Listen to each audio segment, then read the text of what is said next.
வணக்கம். இன்னைக்கு நாம பார்க்க போற விஷயம் ரொம்பவே சுவாரஸ்யமானது.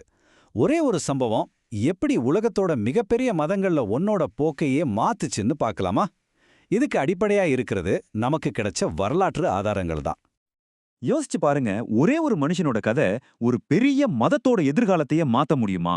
முடியும். அதுக்கு பதில் கொர்னேலியன்கிற ஒரு ரோமானிய வீரரோட கதையில இருக்கு. அவரோட மனமாற்றம் ஆரம்ப கால கிறிஸ்துவத்தை எப்படி தலைகீழா மாத்துச்சுன்னு தான் நாம இப்ப பார்க்க போறோம். முதல்ல நம்ம கதையோட ஹீரோ கொர்னேலியோ பத்தி தெரிஞ்சுக்கலாம். உண்மையை சொல்லணும்னா இவரை பார்த்தா இந்த கதைக்கு இவர்தான் முக்கியமான ஆள்னு யாருமே சொல்ல மாட்டாங்க. அந்த அளவுக்கு ஒரு வித்தியாசமான கேரக்டர். அவர் ஒரு ரோமானிய நூற்றுக்கதிபதி, அதாவது செசரியா நகரத்துல நிறுத்தப்பட்டிருந்த ரோமானிய படையில ஒரு பெரிய அதிகாரி.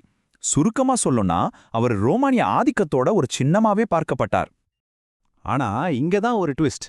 அவர் ஒரு ரோமானிய அதிகாரியா இருந்தாலும் அப்போஸ்தலர் நடபடைகள் புத்தகம் அவரை பத்தி என்ன சொல்லுது தெரியுமா? அவர் இஸ்ரவேலின் கடவுள் மேல ரொம்ப பக்தி வச்சிருந்தாராம். நிறைய ஜெபம் செய்வாராம், ஏழைகளுக்கு தாராளமா உதவுவாராம். இது ரொம்பவே ஆச்சரியமான விஷயம் இல்லையா? சரி, ஒரு ரோமானிய அதிகாரி பக்திமானா இருக்கிறதுல என்ன பெரிய விஷயம் நீங்க கேட்கலாம். ஆனா கொர்னேலியோ ஏன் இவ்ளோ முக்கியமானவர்னு புரியணும்னா நாம முதல்ல அப்போதைய கிறிஸ்துவ மதத்துல இருந்த ஒரு பெரிய தடைய பத்தி தெரிஞ்சுக்கணும். அதாவது அந்த காலகட்டத்துல இயேசுவ பின்பற்றினவங்க எல்லாருமே யூதர்கள் தான். யூதர்களுக்கும் மத்தவங்களுக்கும், அதாவது யூதர் இல்லாதவங்களுக்கும் நடுவுல ஒரு பெரிய மதில் சுவரே இருந்துச்சு. அது கலாச்சார ரீதியாவும் சரி, மத ரீதியாவும் சரி. அதனால இயேசுவோட சீடர்களை பொறுத்த வரைக்கும் யூதர் இல்லாத ஒருத்தரை, அதுவும் அவங்கள ஆட்சி செஞ்சிட்டு இருந்த ஒரு ரோமானிய வீரரை அவங்க கூட்டத்துல சேர்த்துக்கிறதுங்கிறது ச்சே, நினைச்சு கூட பார்க்க முடியாத ஒண்ணு. அது அவங்களோட அத்தனை நம்பிக்கைகளையும் உடைக்கிற மாதிரி இருந்துச்சு. இப்பதான் நம்ம கதையில ஒரு சூப்பர் நேச்சுரல் திருப்பம் வருது.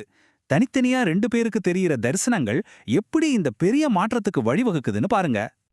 ஒரு நாள் கொர்னேலியோ ஜெபம் பண்ணிட்டு இருக்கும்போது திடீர்னு ஒரு தேவதூதர் அவர் முன்னாடி தோன்றி கொர்னேலியோ உன்னோட ஜெபத்தை கடவுள் கேட்டுட்டார்னு சொல்றார். அதோட நிறுத்தாம வரலாற்றையே புரட்டி போற சில முக்கியமான விஷயங்களை செய்ய சொல்றார். தேவதூதர் சொன்னத கொஞ்சமும் யோசிக்காம கொர்னேலியோ உடனே செஞ்சார்.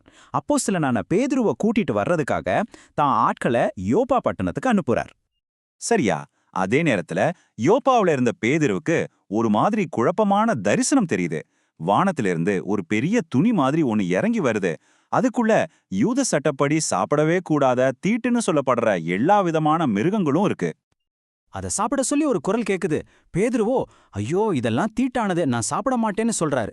அப்போ அந்த குரல் கடவுள் சுத்தமாக்குனத நீ தீட்டுன்னு சொல்லாதேன்னு சொல்லுது. இதோட அர்த்தம் என்னன்னு பேதுரு குழம்பிட்டு இருக்கும் போதே வாசல்ல கொர்னேலியோ அனுப்புன ஆட்கள் வந்து கதவை தட்டுறாங்க. பாத்தீங்களா கனெக்ஷன? அப்பதான் பேதுருவுக்கு எல்லாம் புரியுது. அந்த தரிசனம் மிருகங்களை பத்தி இல்ல, மக்களை பத்தி தானு. அதனால அதுவரைக்கும் அவங்க வச்சிருந்த எல்லா விதிகளையும் உடைச்சு யூதர் இல்லாதவங்களுக்கு கடவுளோட செய்தியை சொல்லணும்னு முடிவு பண்ணி செசரியாவுக்கு கிளம்புறாரு. அங்க கொர்னேலியோவோட வீட்ல பேதுரு இயேசுவ பத்தி பிரசங்கம் செய்ய ஆரம்பிக்கிறார். அவர் பேசி முடிக்கிறதுக்கு முன்னாடியே அங்க ஒரு அதிசயம் நடக்குது. அங்க கூடியிருந்த யூதர் அல்லாத அத்தனை பேர் மேலையும் பரிசுத்தாவி இறங்குது.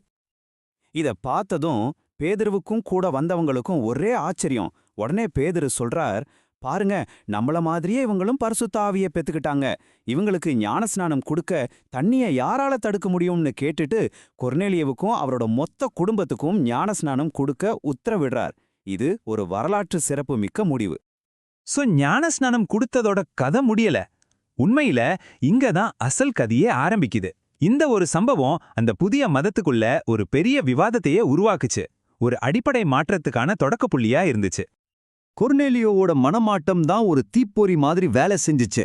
அது ஆரம்பகால திருச்சபைய ஒரு முக்கியமான கேள்விக்கு முன்னாடி நிறுத்துச்சு. நம்ம வெறும் யூதர்களுக்கான ஒரு குழுவா மட்டும் இருக்க போறோமா, இல்லை இந்த செய்திய உலகம் முழுக்க கொண்டு சேர்த்து எல்லாருக்குமான ஒரு மதமா மாறப்போறோமா அன்ன கேள்விதான் அது.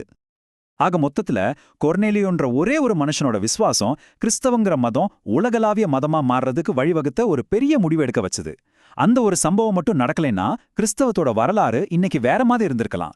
ஒரு குறிப்பிட்ட இனத்துக்கான மதமா இருந்தத எல்லாருக்குமான மதமா மாத்தின முதல் படி கொர்னேலியோட கதைனா. இதுல இருந்து என்ன தெரியுதுன்னா, ஒரு தனி மனுஷனோட கதைக்கு ஒரு பெரிய மதத்தோட வரலாற்றையே மாத்தி எழுதுற சக்தி இருக்கு.